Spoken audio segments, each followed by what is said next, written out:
time, seasoned on purpose. Savory and delicious home-style cooking, that's right. Happy Thanksgiving, everybody.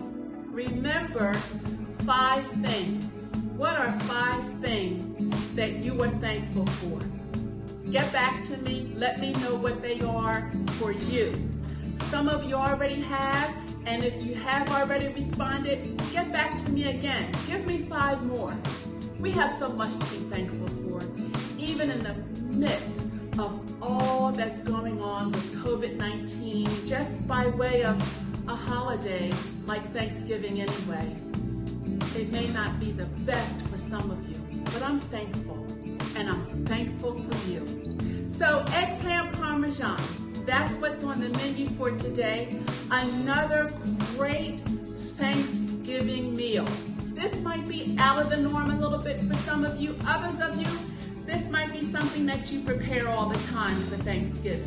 At any rate, one of my followers wanted me to prepare this dish. So Monica, my dear friend, this is for you. I have in my toaster oven right now my breadcrumbs. I don't want to get them too done. Just a little toast, just a little crispiness. That's all, because once we put them in the oven, they're going to get browner anyway. This just allows it to get just a little crispier, but not too dark, because like I said, in the oven, they'll get brown. So I'm just about ready to take them out, and once I take them out, we're going to be good to go. I'm ready. Are you ready? All right, I want to get these out of the toaster oven, and we are going to get started straight away. Here's the eggplant. They're already sliced. Others that were a little bit too big, I sliced as half moons. You know, it doesn't matter. Whatever you like in terms of slicing your eggplant, that's what you do. We're just going to, oh, another thing. This is my egg mixture. I used 3 eggs, a sprinkling of seasoned salt, garlic pepper, and bruschetta. Usually you use bruschetta on bread, like an appetizer, so to speak, on an Italian dish when you have spaghetti and meatballs maybe, or maybe lasagna or something like that. Sprinkle some olive oil or avocado oil on your bread. You sprinkle a little bit of your bruschetta on there. Put it in the toaster oven for a little bit, and then you can have that for appetizer before your meal. I sprinkled some bruschetta in my egg mixture. Not a lot. Remember, when you're seasoning your food for the purpose of everything to be mixed in together, so that when someone eats your food, it's, oh my gosh, this is delicious. What's in it? It's delicious. That's the main thing. You don't want one seasoning over another to take control over your meal, unless that's the plan. If that's the plan, then you put in more of that seasoning over another. But if you want your seasonings to be a general delicious taste, then you put a sprinkling here, a sprinkling there, to make it all come out as one delicious dish. And that's what I've done here. So that's my egg dish. Here are my breadcrumbs. I used panko breadcrumbs and Italian seasoning breadcrumbs. Mixed it together, and so that's what we have here.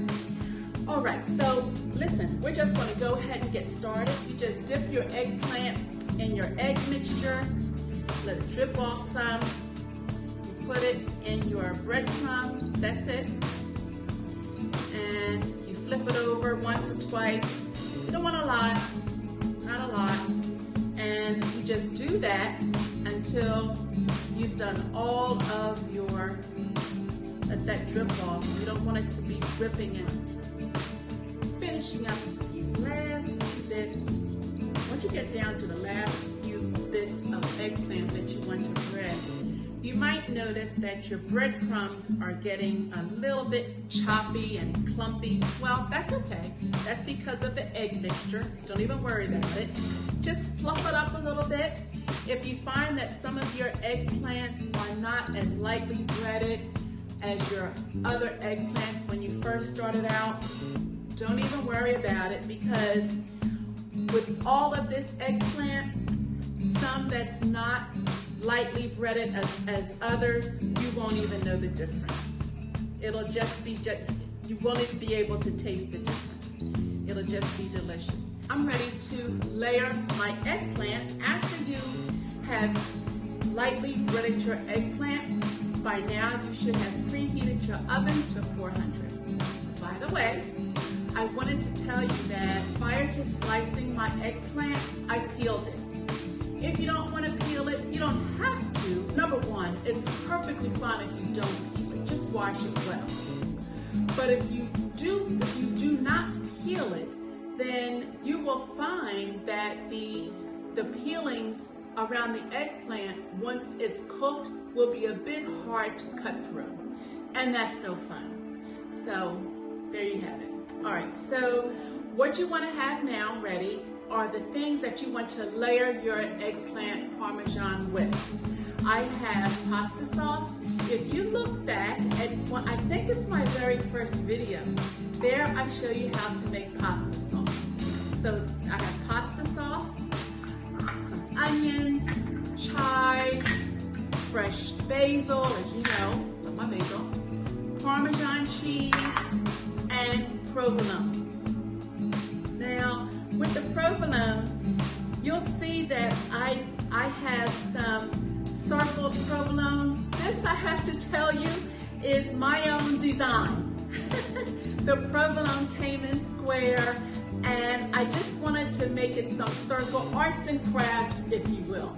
I am not an arts and craft person, but I just wanted something different. As you can see, some are big, some are small. It just adds to the different design of an eggplant, of this eggplant parmesan. You don't have to. You can get shredded provolone cheese, which is just as fine. No big deal, but I just wanted to have that. Here we go. So the first thing we do is we line the bottom of our baking pan, tray, dish, whatever have you, with some pasta sauce. And because I'm going to layer it throughout. So, yeah. So there you have it. Now, because you did some moon shapes, if you did, just put them in the corner, maybe. That'll fit really, that will fit perfectly in a corner. And now, begin your layering. Cut the onions up in circles versus chopping them. No particular reason. I mean, I love onions. My audience of one, he likes onions. I love onions. It doesn't matter how you put your onions in there. If you want onions at all, I don't know. I know I want some, but not a lot because it's not about me. Okay, then you want, let's put some Parmesan cheese, sprinkle. This is about maybe 1.5 cups to 2 cups of shredded Parmesan cheese. And you don't want to put too much on the first layer because you want to have some left over. Provolone, I'm not using my circles yet. I'm just using the ones that are shredded. And yeah, I might put them on top just to see what it comes out like, and after I finish, after it's baked. Now, that's all. And you just go and do it all over again. Coupled with the provolone cheese that I shredded, I also shredded pepper jack cheese in here. If you know anything about me by now, you know that I like a little bit of a kick to my meal. So this is pepper jack cheese. All right, that's all. I'm down to my last few bits of cheese before I put it in the oven, and I'm going to top it with my arts and crafts, if that's a word, of my provolone cheese, my circled provolone cheese. No particular design. I just topped it off with just a little bit more breadcrumbs. As you can see, this is ready to go into the oven. The oven should be set for now for 400. Put it in there for maybe like 35 minutes. Check it out. You'll know when it's done when, of course, the cheese has melted through, and around the sides, it's slightly brown. The breadcrumbs themselves will be a golden brown, and of course, it'll be bubbling. All right, so don't go anywhere. We'll be right back.